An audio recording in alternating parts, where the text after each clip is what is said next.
महाभारत सिर्फ एक शब्द, लेकिन इसके पीछे छिपे हैं अनगिनत रहस्य, अनगिनत संघर्ष और अनगिनत शिक्षाएं। यह महाकाव्य केवल एक कहानी नहीं है, बल्कि यह जीवन के हर पहलू को छूता है। इसमें छिपी हैं जीवन की गहरी सच्चाइयां, जो हमें सोचने पर मजबूर करती हैं। कुरुक्षेत्र का मैदान, जहां दो सेनाएं आमने सामने खड़ी हैं, मानो धरती भी युद्ध की विभीषिका को देखने के लिए तैयार हो गई हो। यह केवल बाहरी युद्ध नहीं है, बल्कि यह आंतरिक संघर्ष का भी प्रतीक है। अर्जुन के हृदय में छिड़ा यह युद्ध उसकी आत्मा की गहराइयों को झकझोर रहा है। अर्जुन के सामने एक ओर धर्म का मार्ग है और दूसरी ओर अपने प्रियजनों का मोह। यह द्वंद्व केवल अर्जुन का नहीं है, बल्कि यह हर उस व्यक्ति का है जो जीवन के किसी न किसी मोड़ पर धर्म और मोह के बीच फंसा हुआ है। यह मानसिक उथल-पुथल, यह आंतरिक संघर्ष हर इंसान के जीवन का हिस्सा है। यह हमें सोचने पर मजबूर करता है कि सही क्या है और गलत क्या। यह द्वंद्व, यह मानसिक उथल-पुथल, क्या यह सिर्फ अर्जुन का है? नहीं, यह तो हर उस इंसान का है जो जीवन के किसी न किसी मोड़ पर धर्म और मोह के बीच फंसा हुआ है। यह संघर्ष हमें यह सिखाता है कि जीवन में सही और गलत के बीच का अंतर समझना कितना महत्वपूर्ण है। यह हमें प्रेरित करता है कि हम अपने जीवन में सही निर्णय लें और धर्म के मार्ग पर चलें। अर्जुन, महान धनुर्धर, अजेय योद्धा, आज अपने ही रथ में कांप रहा है। सामने खड़े हैं उनके अपने ही गुरु, भाई, मित्र और परिजन। युद्ध का बिगुल बजने वाला है, लेकिन अर्जुन के हाथों से बाण नहीं, आंसू बह रहे हैं। गीता के पहले अध्याय में श्लोक 34 से 43 तक अर्जुन की मनः स्थिति का मार्मिक चित्रण है। वे श्री कृष्ण से कहते हैं, हे माधव, मैं युद्ध नहीं कर सकता। मेरे सामने मेरे अपने ही खड़े हैं। उनका वध करके मुझे क्या मिलेगा? अर्जुन का द्वंद्व आज भी उतना ही प्रासंगिक है जितना हजारों वर्ष पहले था। आज भी हम जीवन में ऐसे कठिन निर्णय लेते हैं जहां एक ओर पारिवारिक मोह और दूसरी ओर कर्तव्य और नैतिकता का टकराव होता है। यह संघर्ष हर किसी के जीवन में किसी न किसी रूप में आता है। एक छात्र को पढ़ाई और पारिवारिक व्यवसाय में से चुनाव करना पड़ता है। एक कर्मचारी को अपने करियर और परिवार के बीच संतुलन बनाना होता है। अर्जुन कहते हैं, हे कृष्ण, मैं पाप का भागी बनकर राज्य सुख नहीं चाहता। मेरे लिए रक्त रंजित राज्य से वनवास अच्छा है। श्लोक 35। अर्जुन का मोह उन्हें अंधा बना रहा है। वे युद्ध के परिणामों से इतने भयभीत हैं कि अपने कर्तव्य को भूल रहे हैं। श्लोक 36 में वे कहते हैं, जिनके लिए हम राज्य, सुख और भोग चाहते हैं, वे ही प्राणों के लिए लालायित होकर युद्ध में खड़े हैं। यह श्लोक मोह की क्षण भंगुरता को दर्शाता है।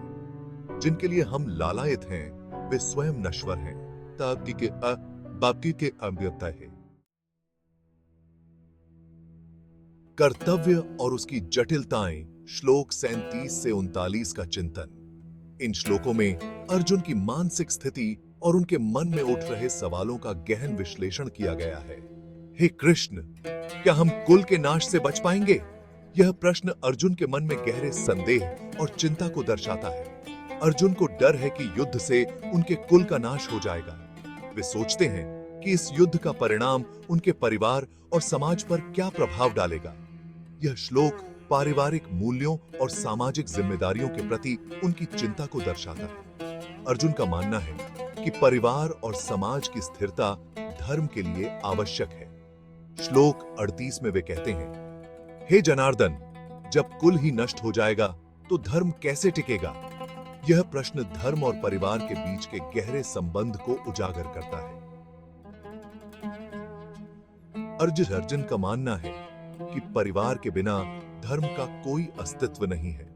वे सोचते हैं कि अगर परिवार नष्ट हो जाएगा तो धार्मिक और नैतिक मूल्यों का पालन कैसे होगा?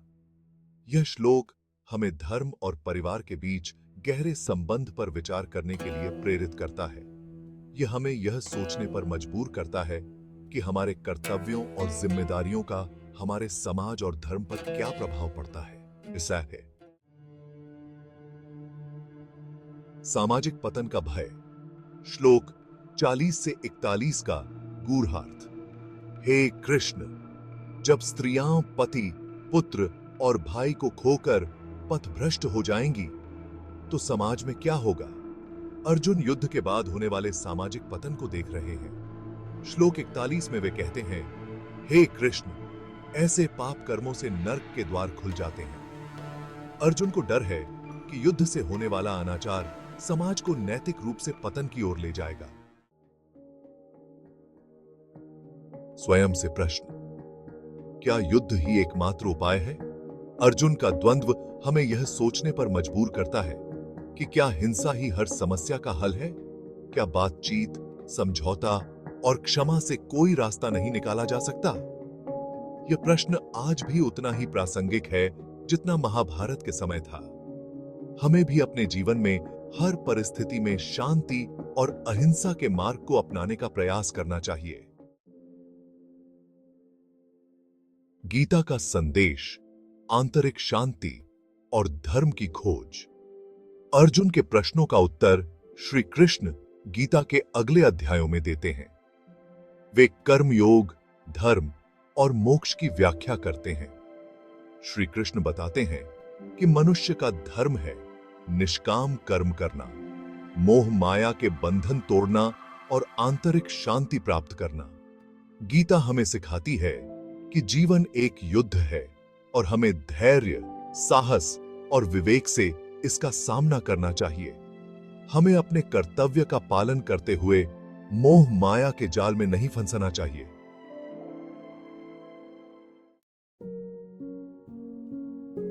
आधुनिक जीवन में गीता के उपदेशों की प्रासंगिकता। गीता, जो कि एक प्राचीन ग्रंथ है, आज भी हमारे जीवन में एक महत्वपूर्ण भूमिका निभा सकती है।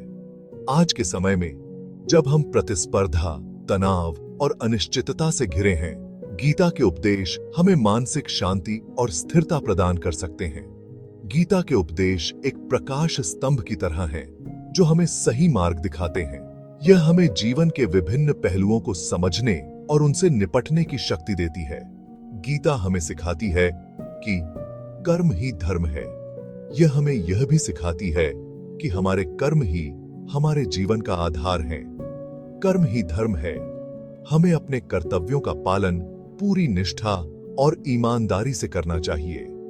यह हमें यह भी सिखाती है कि कर्म करते समय हमें अपने मन को शांत और स्थिर रखना चाहिए। हमें अपने कर्तव्यों का पालन पूरी निष्ठा और ईमानदारी से करना चाहिए। यही हमें यह भी सिखाती है कि कर्म करते समय हमें अपने मन को शांत और स्थिर रखना चाहिए। एफएल की चिंता किए बिना अपने कर्म पर ध्यान केंद्रित करें। यह हमें यह भी सिखाती है कि हमें अपने कर्म का फल भगवान पर छोड़ देना चाहिए। अपने कर्म पर ध्यान केंद्रित करें।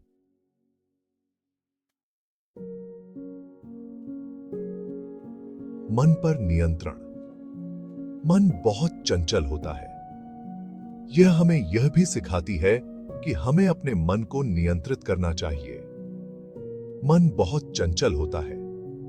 इसे नियंत्रित करना एक कठिन कार्य है, लेकिन यह आवश्यक है। उसे वश में रखना आवश्यक है।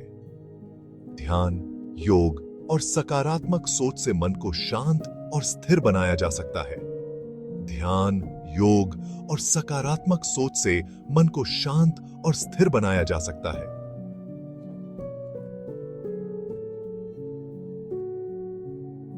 अनासक्ति, मोह माया के बंधन से मुक्त होकर जीना ही सच्चा जीवन है। मोह माया के बंधन से मुक्त होकर जीना ही सच्चा जीवन है। यह हमें यह भी सिखाती है कि हमें सांसारिक वस्तुओं और रिश्तों से अत्यधिक आसक्ति नहीं रखनी चाहिए।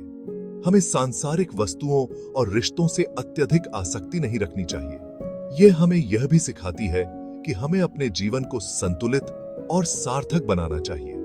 गीता के ये उपदेश आज भी उतने ही प्रासंगिक हैं जितने हजारों साल पहले थे। यह हमें यह भी सिखाती है कि हमें अपने जीवन को संतुलित और सार्थक बनाना चाहिए। इन्हें अपनाकर हम एक संतुलित और सार्थक जीवन जी सकते हैं। गीता के उपदेश हमें यह सिखाते हैं कि हमें अपने जीवन में संतुलन और शांति बनाए रखनी चाहिए। निष्कर्ष, कर्मयोग का मार्ग। अर्जुन और श्री कृष्ण के बीच कुरुक्षेत्र के मैदान में हुई यह बातचीत सिर्फ एक युद्ध की नहीं, बल्कि जीवन और मृत्यु, धर्म और अधर्म, कर्तव्य और मोह के बीच के शाश्वत संघर्ष की कहानी है। गीता हमें कर्मयोग का मार्ग दिखाती है, जहां हम अपने कर्तव्यों का पालन करते हुए मोह माया से ऊपर उठकर आंतरिक शांति और मुक्ति की ओर अग्रसर होते हैं। आइए हम सब गीता के इन अमर उपदेशों को अपने जीवन में उतारें और एक बेहतर समाज और एक सुंदर विश्व के निर्माण में अपना योगदान दें।